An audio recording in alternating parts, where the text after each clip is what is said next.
Glamour, আভিজাত্য আর গতি, এই তিনের মিশ্রণ যদি করি তাহলে পাই কেবল একটি নাম, the king of road, Mercedes Benz.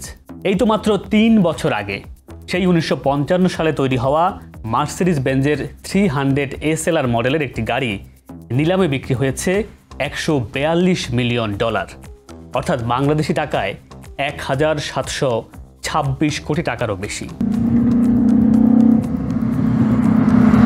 কিন্তু আপনি কি জানেন, বর্তমানে পৃথিবীর সবচেয়ে কাঙ্ক্ষিত এবং অন্যতম ব্যয়বহুল এই ব্র্যান্ডের যাত্রা শুরু হয়েছিল গরিব ঘরে জন্ম নেওয়া এক প্রকৌশলীর হাত ধরে, যিনি অসংখ্য বাধা আর ব্যর্থতার পরও হাল ছাড়েননি।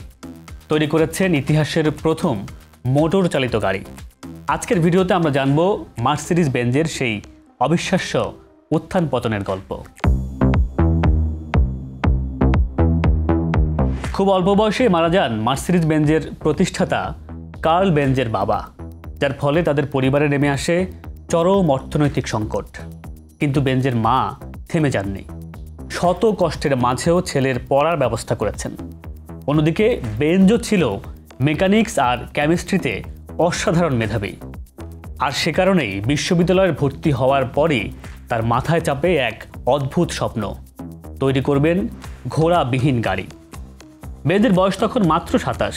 সেই অল্প বয়সে একজন মেকানিককে নিয়ে গড়ে তুললেন একটি ওয়ার্কশপ। যদিও অল্প কিছুদিন না যেতেই সেই ব্যবসায়িক পার্টনারের সঙ্গে শুরু হয় মতের পার্থক্য, যার ফলে ব্যবসায় নেমে আসে লোকসান। আর ঠিক তখনই এগিয়ে আসেন বেঞ্জের স্ত্রী মার্থা বেঞ্জ। নিজের টাকা দিয়ে তিনি কিনে নেন সেই মেকানিকের সমস্ত শেয়ার আর বাঁচিয়ে রাখেন স্বামীর স্বপ্ন। এরপর বছরের পর বছর গবেষণা করে বেঞ্জ তৈরি করেন ইতিহাসের প্রথম মোটর চালিত গাড়ি, বেঞ্জ পেটেন্ট মোটর ওয়াগন। কিন্তু তৎকালীন সমাজের মানুষ তার এই আবিষ্কার একেবারেই সহজে গ্রহণ করেনি। অনেকেই ভয় পেত, আবার অনেকেই ভাবত এটি শয়তানের যান।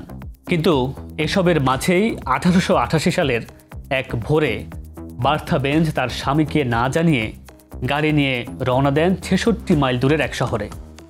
সঙ্গে মাত্র 2 ছেলে, না ছিল কোনো জ্বালানি স্টেশন, না কোনো সেবা কেন্দ্র। তার এই সফর বদলে দিল সব কিছু।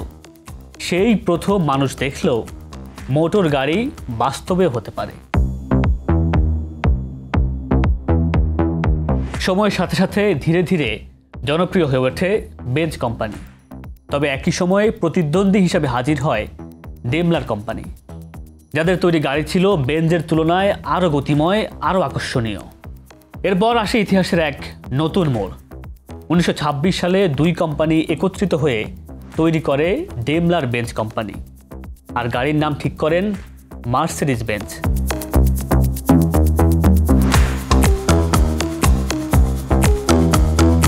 1933 সালে হিটলার ক্ষমতায় আসার পর জার্মান প্রযুক্তিকে বিশ্ব মঞ্চে তুলে ধরতে মার্সিডিজ বেঞ্জকে রেসিং অংশ নিতে উৎসাহিত করেন। মার্সিডিজ বেঞ্জ তখন বিশ্বমানের রেসিং কার বানাতে শুরু করে। কিন্তু দ্বিতীয় বিশ্বযুদ্ধের সময় নাৎসি বাহিনীর সঙ্গে জড়িয়ে পড়ে ম্লান হয়ে যায় এই ব্যান্ডটির সকল খ্যাতি। কেননা যুদ্ধের সময় কোম্পানিটি বন্দি এবং জোর করে আটকে রাখা শ্রমিকদেরকে দিয়ে নাৎসি বাহিনীর জন্য ট্যাঙ্ক, সামরিক ট্রাক আর যুদ্ধ বিমানের ইঞ্জিন তৈরি করত। যদিও যুদ্ধ শেষ হওয়ার পর ধ্বংসস্তূপ থেকে আবারও উঠে দাঁড়ায় ডেমলার বেঞ্জ কোম্পানি। আমেরিকান সেনাবাহিনীর সহায়তায় তারা আবারও গাড়ি উৎপাদন শুরু করে। এরপর 1950-এর দশকে আবারও তারা অর্জন করে বিশ্বজয়ী তকমা। মার্সিডিজ বেঞ্জ হয়ে ওঠে বিশ্বসেরা বিলাসবহুল গাড়ির প্রতীক। কার্ল বেঞ্জের সেই ছোট্ট স্বপ্ন আজ এক বিশাল ব্র্যান্ড। একসময় মানুষ যাকে পাগল বলেছিল, সেই মানুষটির হাত ধরেই আমরা পেলাম আধুনিক যাতায়াতের অন্যতম মাধ্যম।